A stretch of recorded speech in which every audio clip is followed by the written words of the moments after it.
It's been a strange week for Republicans willingly appearing on camera and in interviews, only for those appearances to completely fail at their intended purposes, instead succeeding in making them look incredibly stupid, or, in one specific case, provide further proof that gerontocracy is bad, actually, and allowing politicians to serve well into old age is not only a horrible idea for running a country, but it's also pretty depressing to watch. And for the sake of you, the humble viewer, we'll start out with the funnier stuff, but fair warning, you may need to put on your cringe-reducing hazmat suit before watching this clip of Texas Senator Ted Theodore Cruz bringing some big theater kid energy to a video where he reacts to the mere suggestion that drinking a bunch of beer might not be healthy for you. Enjoy. They're trying to go after and regulate ceiling fans. I got to tell you, it's hot in Texas. We don't want to get rid of our ceiling fans. And now these idiots have come out and said, drink 2 beers a week. That's their guideline. Well, I got to tell you, if they want us to drink 2 beers a week, frankly, they can kiss my ass.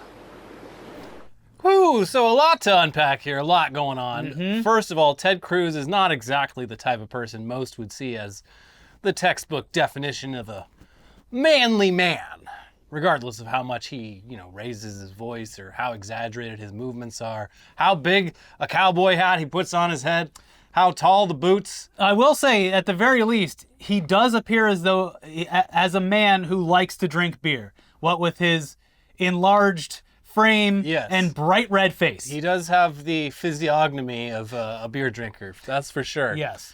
But also, what's going on with the background? Who are these men? Just straight out of Central Casting, as Trump would say. Possibly. It's just a bunch of overweight dudes kind of hanging out in the shadows, lurking, all similarly dressed, sticking it to the man by drinking beer on television. All right now, guys, don't put the beer up to your lips until I do the cue, okay? We're all going to do it at once to show everyone how upset we are with these non-existent rules. Yeah, and it's a bit of... Also, I love that all of you are wearing different shades of basically the same plaid shirt. Yeah. Also, it's so cool that there's no chicks at this bar. It's the coolest bar in town. It's Wednesdays for the boys. One of those bars where they were like, actually, ladies' night is sexist. Why don't they do a men's night? And they're like, okay, let's do men's night. And then no one showed up. Where are all the women? Just an odd scene. But let's get to the heart of his stupid complaint. And spoiler alert, once again, Republicans losing their fucking minds over something that's really just doesn't affect you in any way. No. Regarding the ceiling fans. Yeah, because that's what he spoke about first. That was his lead-in, the ceiling fans. Yeah, we got a lot of... This is a multi-tier Joe Biden is breaking complaint into your home to steal your ceiling fans. Many grievances to be explained. While you sleep. So Ted Cruz seems to think that Joe Brandon's going to go door-to-door ripping out everyone's ceiling fans so that they're forced to sweat in the hot Texas sun. Yeah. But obviously that's not what's happening, because that's fucking... No, you idiot. The Department of Energy is simply proposing a new rule that manufacturers should make ceiling fans more energy efficient starting in 2028, which will reduce emissions and save consumers money on their energy bills. It's the same as the fucking gas stoves. They're not taking your gas stove, they're just implementing new laws about future manufacturing of gas stoves. Yeah, this has nothing to do with you. The manufacturers have to make things more energy efficient. Yeah, it's like, there are federal and state laws about the energy efficiency of cars, but you can still go on autotrader.com and buy a fucking Model T if you so choose. Yeah, people roll coal every day. Yeah. In a statement to Newsweek, a spokesperson for the Department of Energy said the following. DOE's analysis indicate that the proposed energy conservation standards for ceiling fans would save a significant amount of energy. These proposed standards, which are required by Congress, wouldn't take effect until 2028, would give Americans more energy-efficient options to choose from, and would save hardworking taxpayers up to $369 million per year while substantially reducing harmful air pollution, a crucial fact that some have conveniently failed to mention. Ted. So it's literally just a proposal that says, like with other products, look, it's probably time we figure out how to make standard household appliances slightly better for the environment. Oh, no! And it's a proposal that doesn't fall on consumers, but on the manufacturers themselves. As for the beer thing, what could have possibly made Ted Cruz so darn upset about beer? Joe Biden's gonna go door to door raiding our fridge. He's gonna pop open cans one by one and chug them and laugh in our faces. Yeah. And there's not gonna be anything we can do. because the woke FBI is going to be standing there, guns drawn. Ted Cruz is upset that the only way that Americans are legally allowed to consume beer anymore is if you drink it while Dylan Mulvaney stands above you, pouring it out into your mouth. Yeah, it's fucked up. But it's true. And it's got to be that Bud Light. Yes. It's turned the freaking frogs gay. So, okay. First of all, we should mention that this is all hypothetical, despite Republicans clearly alluding to this being some kind of law. There's no law. No. Here's what's actually happening. The director of the National Institute on Alcohol Abuse and Alcoholism was interviewed by the Daily Mail and was asked about alcohol consumption guidelines in the United States because the guidelines will be up for review in 2025. Just guidelines and just up for review. But the Daily Mail asked bluntly which direction those guidelines could be heading. Here's the answer that's causing all the fuss. I mean, they're not going to go up, I'm pretty sure. So if alcohol consumption guidelines go in any direction, it would be towards Canada. Now, we will try to keep this brief because we're already wasting so much time on this pointless explanation for some dumb stunt that Ted Cruz pulled, but here you go. Basically, he said what you heard. Obviously, we're probably not going to tell people to drink more booze. The scientific data would seem to indicate that that's not what you want. And in regards to the direction of Canada, their Center of Substance Abuse and Addiction put out a recommendation that if you're concerned about your health, you should probably limit your alcohol consumption to 2 drinks per week. Which, yeah, seems drastic because most people treat alcohol as a drug instead of a drink. If you're not drunk, what's the point? It's just, not just this country. Lots of countries treat it that way. I would say that, and this was like briefly a meme for a moment on Twitter a few years back, but two beers is like exactly the right amount. 2 beers, one after the other, is the perfect amount of booze to consume. It can be very hard to just stop right there, but 2 beers, you're feeling good, but not stupid. But that's for the week. Right. You do it 1 day a week. No.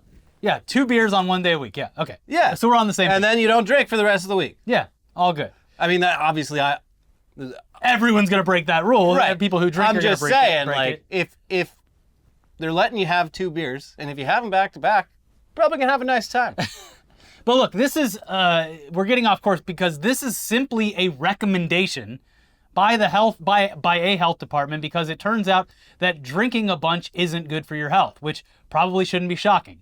And even in their explanation, a member of the Canadian team stated, "We wanted to simply present the evidence to the Canadian public so they could reflect on their drinking and make informed decisions." This is like, it's like you tell people like, oh, you shouldn't have fucking bacon with every meal you eat. That's bad. Mm-hmm.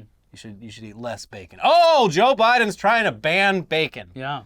It's not epic at all. Joe Biden, I want to see Joe Biden try to have just 1 ice cream cone per day. I mean, he does eat a lot of ice cream. So their report states that by drinking 2 standard drinks or less per week, you are likely to avoid alcohol-related consequences for yourself or others. But at 3 to 6 drinks per week, your risk of developing several types of cancer, including breast and colon cancer, increases at this level. Having 7 standard drinks or more per week, it says, significantly increases the risk of heart disease or stroke. Okay. But also, like, if you're drinking, you already already know that this is not, you're not doing the healthy thing. Yeah. Instead, it's it's a guideline from another country. That's part of why it's fun. Of them just being like, look, if you wanted to have absolutely no adverse health effects from drinking alcohol, this is how much you'd have to drink. If you want to be like Brian Johnson and live forever, 2 drinks. Yeah. Exactly 2 drinks. Mm-hmm. The rest of you, I don't know. We're just telling you, based off of all the fucking data we have. Do whatever you want. Yeah. But don't come crying to us when you have cirrhosis. Oh, no. Yeah. So, yeah, literally just health people telling you the health stuff. No one's banning you from booze. Joe Biden is not coming to knock a beer out of your hand.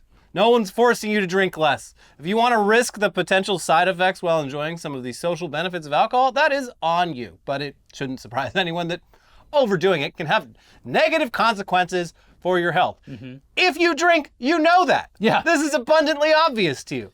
Luckily, from what I've seen, recent polling shows that Gen Z, not that interested in alcohol. And probably because they saw what it did to our generation and the generation one step above us, which are their parents. I mean, Gen Z, they are the anti-cringe generation. Yeah. Even though they can be very cringe themselves. Booze makes you do cringe shit. But they saw their millennial and Gen X parents acting foolish while drinking. Yeah. And decided, no.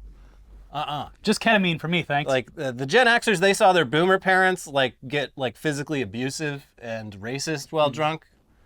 So they had to drink to cope with that. Gen Z saw their parents be cringe. Yeah. And they said, No thanks. nope, just mushrooms and ecstasy for me. Yeah. But yeah, it appears. Speaking of things that can give you a stroke. Yeah. Serving in the U.S. Senate for hundreds of years Yeah. can have that effect, because it appears as though Senate Minority Leader Mitch McConnell might be suffering from some strokes, because he has once again stepped in front of the cameras for an interview, only to then completely freeze up for an incredibly uncomfortable amount of time, like he's seeing the ghost of Jacob Marley appearing to him, chains rattling. Mitch. It's almost time, It's- Mitch. And yeah, this time he was ironically being asked about retiring or seeking another term. Hey, Mitch, you think you got another term left in you? Let me answer that in the form of having a stroke. Dunk. So yeah, honestly, the videos, it's hard to watch. Yeah. The last one was also hard to watch, but this one is worse. I think it's because he's slack-jawed. He's not there. If you- and, you and know- his handlers are like, did you hear the question, Mitch? This man's a fucking demon, but it's if you've had elderly people in your life, you've probably seen them have an episode like this, and it's not fun. It's scary. It's sad. Yeah. It's less scary and less sad happening to this particular person. But also, But- he shouldn't be in a position where he's governing other people's lives and suffering from. Well, at least he's the minority leader. But anyway, we'll just watch the clip. What are my thoughts about what? Running for re-election in 2026. That's,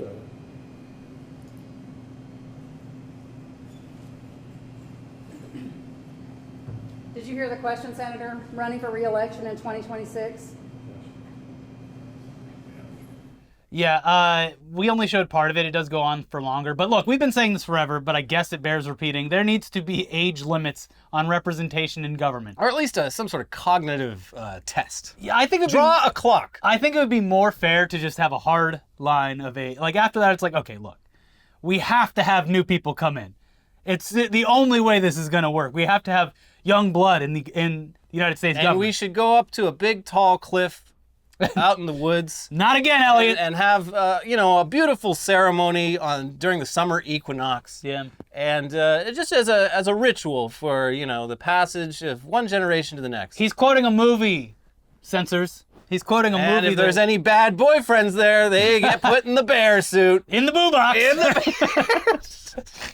Anyways, yes, this would solve a lot of problems on both sides of the aisle. We are reaching absolutely absurd levels of gerontocracy, and the average age of all politicians has consistently ticked up over the past few decades.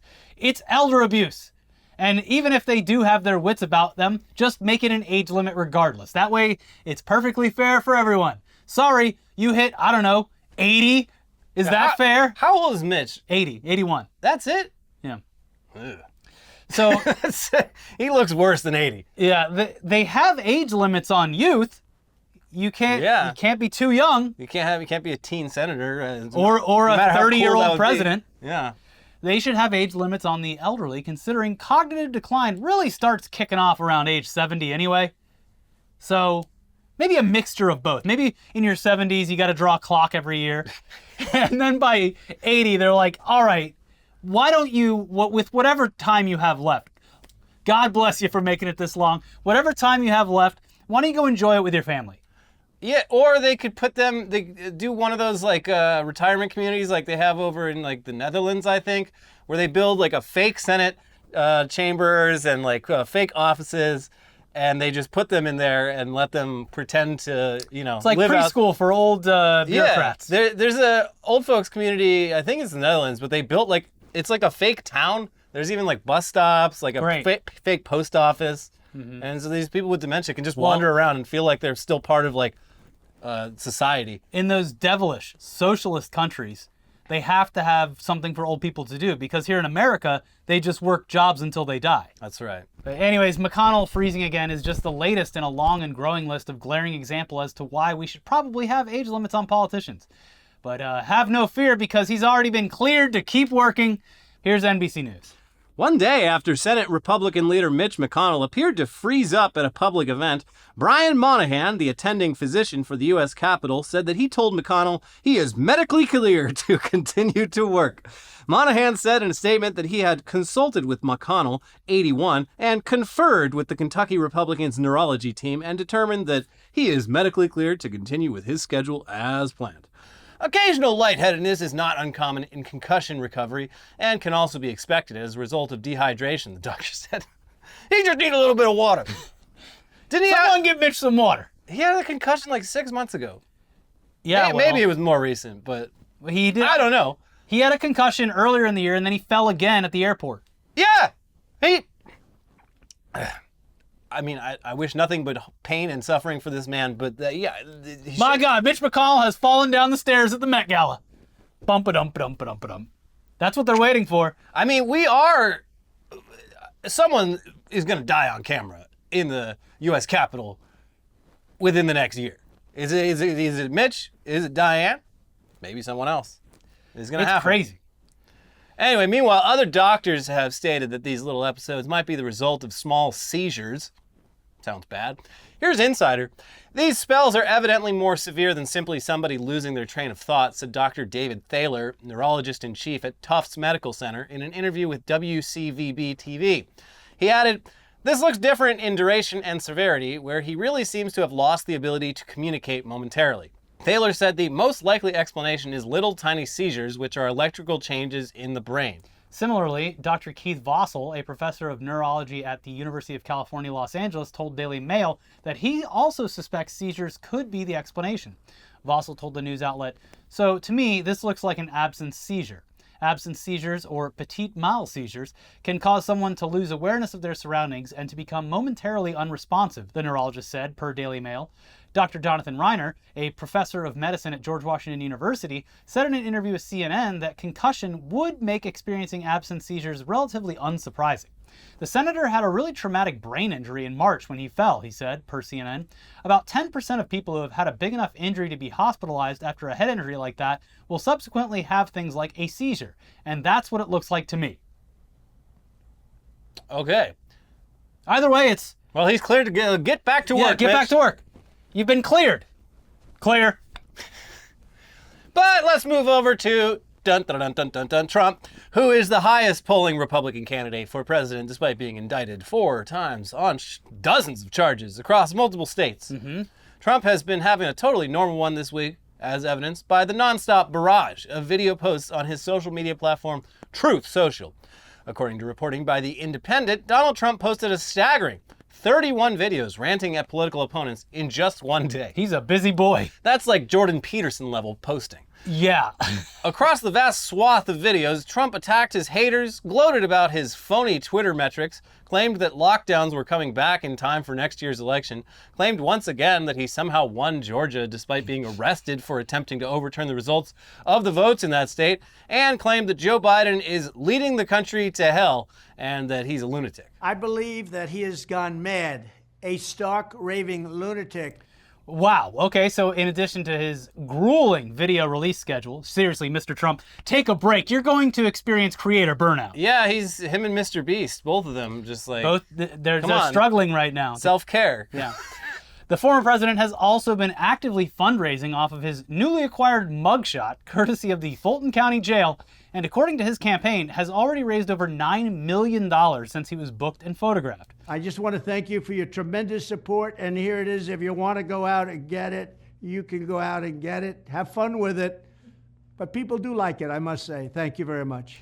But this latest arrest and mugshot isn't just good for Trump's wallet or his poll numbers, which, by the way, we are very aware of how insane it is that someone can get indicted 4 times, have a mugshot released, and still be absolutely crushing his competition in a bid to become the president of the United States. Well, you know, Jesus was arrested too.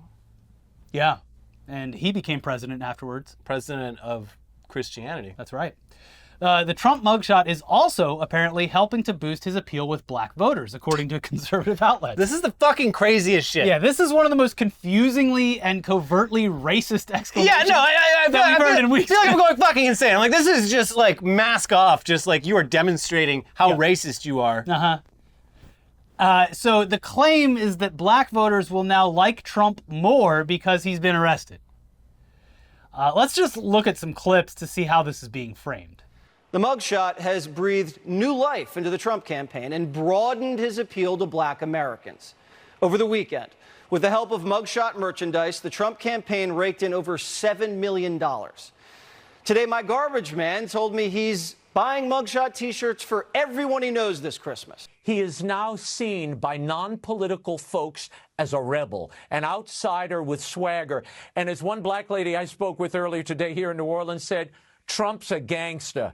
And that means he has cred among a new block of voters that perhaps have never given him a serious look, and now they're looking again. This is interesting what's happened here. The mugshot's up on the side of buildings in the inner city.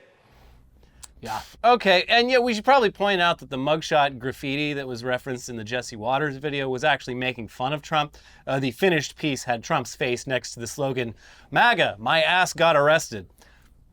But while we're rounding out the politics news from this past week, we should inform you that whenever Vivek Ramaswamy isn't being called out for his constant lying by Sean Hannity, no less, he's being told to shut the fuck up by none other than the rap god himself, Eminem, after a video of Ramaswamy rapping the song Lose Yourself on the campaign trail went viral. He's going to have to lose that song.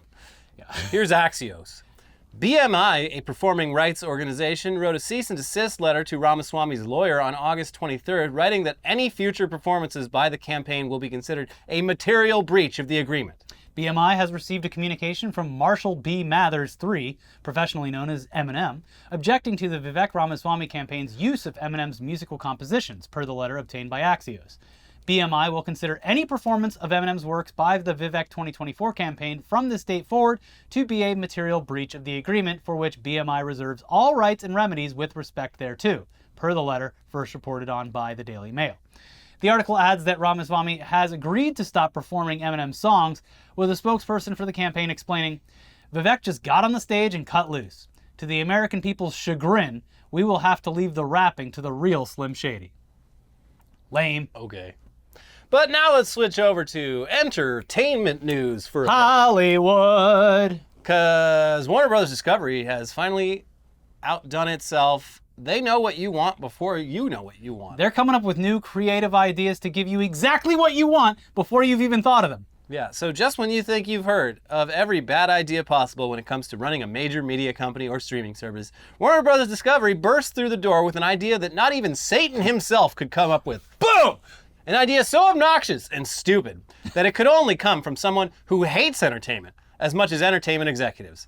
Folks, behold, the dumbest idea ever. Amidst an article about how CNN will be integrated within the overall Max experience, they point out that among the features the company will try out are ways of alerting Max viewers to breaking news while they're watching something else on the service, whether it be an HBO series, a Turner Classic Movies selection, or an old episode of Food Network's Diners, Drive-Ins, and Dives. Fucking pop-up ads. We're putting pop-up ads in the service you're paying, what, like $19 a month for? Fuck you. No, Elliot, this is the best idea anyone's ever heard. Just picture it. You're all settled in. You're watching your favorite comedy or drama. Maybe you're watching Succession, Righteous Gemstones, 90 Day Fiancé, Sopranos, The Wire, Curb Your Enthusiasm, My 600-Pound Life. You know, anything that Max has to offer. The wide variety of amazing entertainment options. Then all of a sudden, when you're at a pivotal moment in your favorite show, after the tension has been building, you're on the edge of your seat. Welcome back. Airplanes in level flight at cruising altitude do not ordinarily just lose a wing and spiral to Earth, as this one apparently did. In fact, there are very few ways of making a plane crash in the fashion this one did that did not involve foul play. Beyond the mechanics, there are means and motive, which we touched on before the break, two things that Vladimir Putin and others certainly had when it comes to Yevgeny Prigozhin and his Wagner leadership. Unironically, for the first time, can we leave politics out of this? I'm trying to watch a show here. I can catch up on breaking news in a few minutes once this show's over.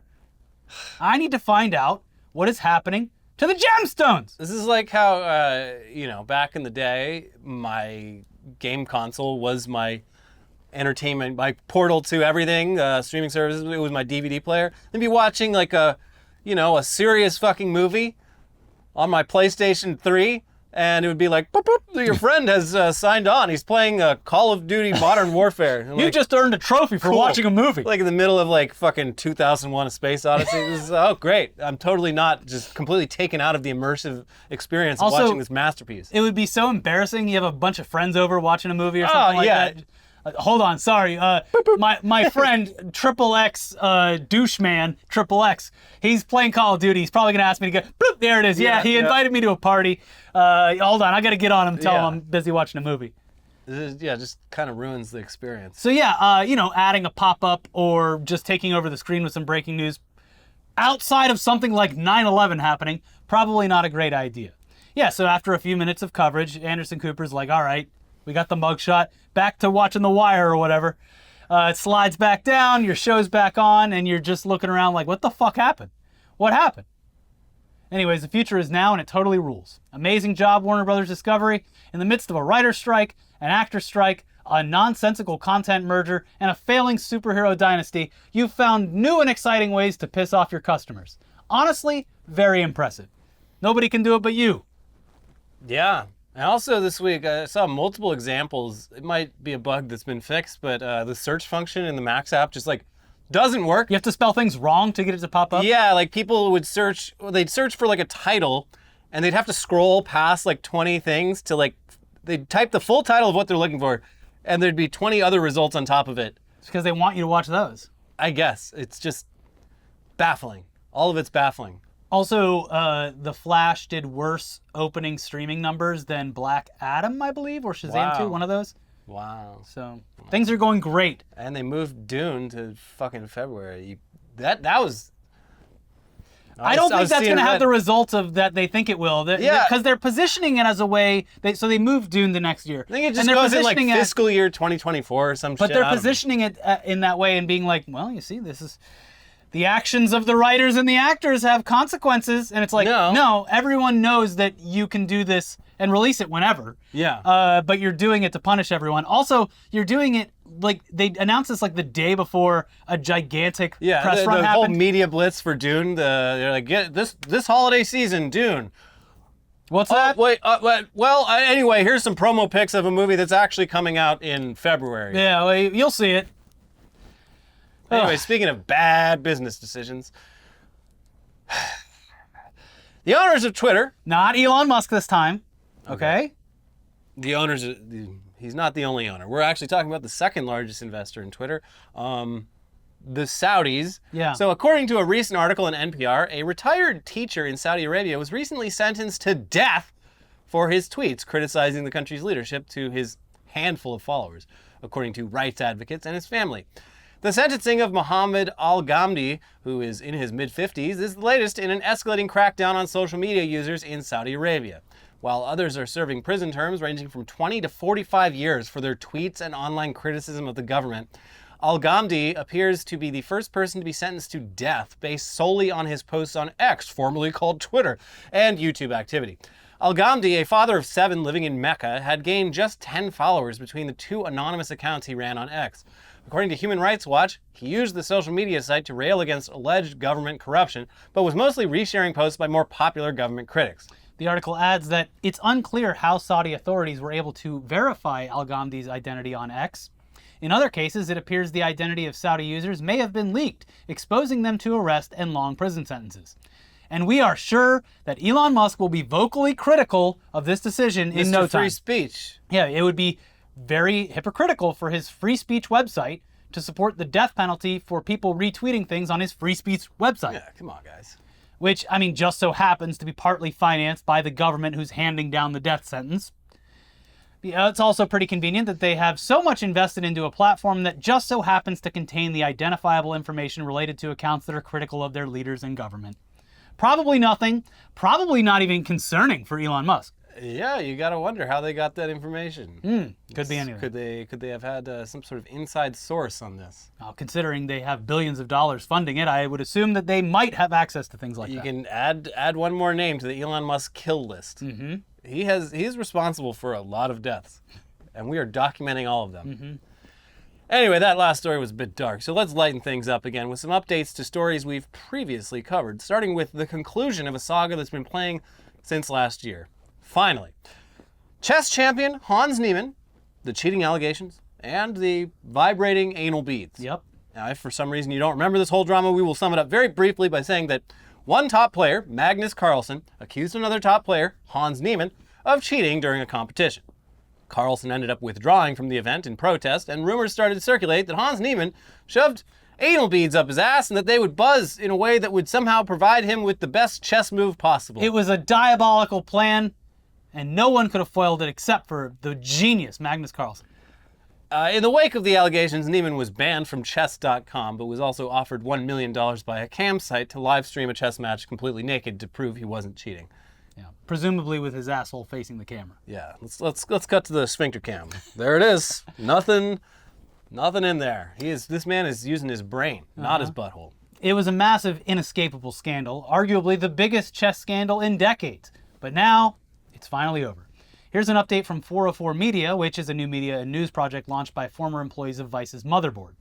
Chess.com and Hans Niemann have reached a settlement in which Niemann has agreed to drop a $100 million lawsuit against Chess.com and Magnus Carlsen and will be allowed to return to compete, the company announced Monday. This puts an end to the legal aspect of a cheating scandal that captivated the chess world for nearly a year. As part of the settlement, chess world champion Carlsen said, "There is no determinative evidence that Niemann cheated in his game against me at the Sinkfield Cup. I am willing to play Niemann in future events should we be paired together." I legally have to say that. Yeah, he was being a bit of a drama queen during all this. He was like quitting matches. He seemed very convinced that Hans Niemann had a dildo up his ass or something of that nature. Well, for his part, Hans Niemann said, "I am pleased that my lawsuit against Magnus Carlsen and Chess.com has been resolved in a mutually acceptable manner, and that I am returning to Chess.com. I look forward to competing against Magnus in chess rather than in court." And Chess.com added that he will be allowed to play in any and all events and will be treated no differently from any other player. Not for nothing, we are checking the assholes of every single player that comes into the stadium now. Yeah. This is standard operating procedure. You didn't know this? You decided to play chess professionally. You knew there would be cavity searches. It's part of the game now. Yep. Anyway, in another update to a more recent story involving competitive gaming, the Indiana Police Department has now claimed they've recovered the $300,000 worth of Magic the Gathering cards, which were very easily stolen from the 2023 Gen Con board game convention in Indianapolis. Literally, some guys just grabbed a pallet of Magic the Gathering cards and rolled it away. The perfect crime. Yep. Or was it? Because now the cards have been recovered. Here's Kotaku. Caught on security camera at the Indiana Convention Center, two suspects were seen carting out a large pallet of cardboard boxes stashed with various sets of Magic cards, each worth as much as $400, with rare and legendary cards in each set, potentially multiplying the value. The cards were taken from the floor of the Indiana Convention Center and were brought to a parking garage where they were stashed before ending up in New York City, where they have been recovered.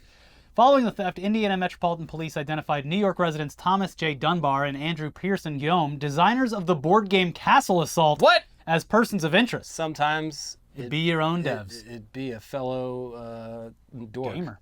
On August 30th, local news outlet WTHR reported that the stolen cards had been returned following assistance from the New York State Police. The cards are expected to be used as evidence, and they also add that following the identification of Dunbar and Guillaume, the board game Castle Assault was review bombed.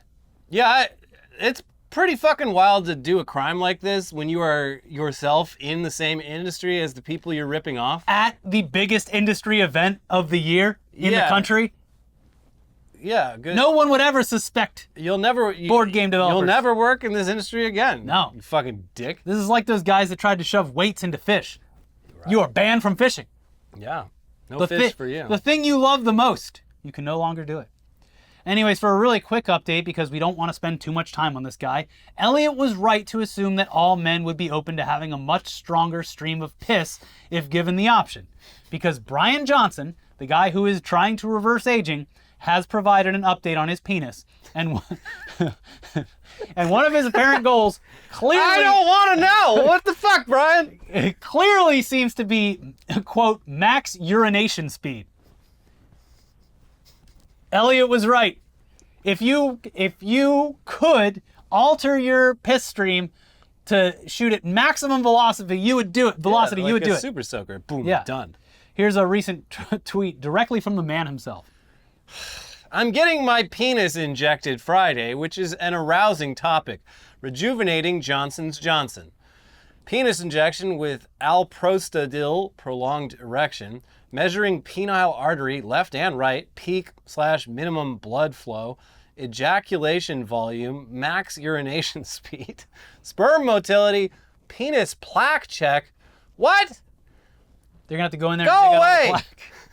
So cool, great. Yeah. Happy to be aware of all of this, and now you all just suffer along with us. But you know what won't make you suffer and will actually provide you with incredible, insightful knowledge about the online creator space that we inhabit?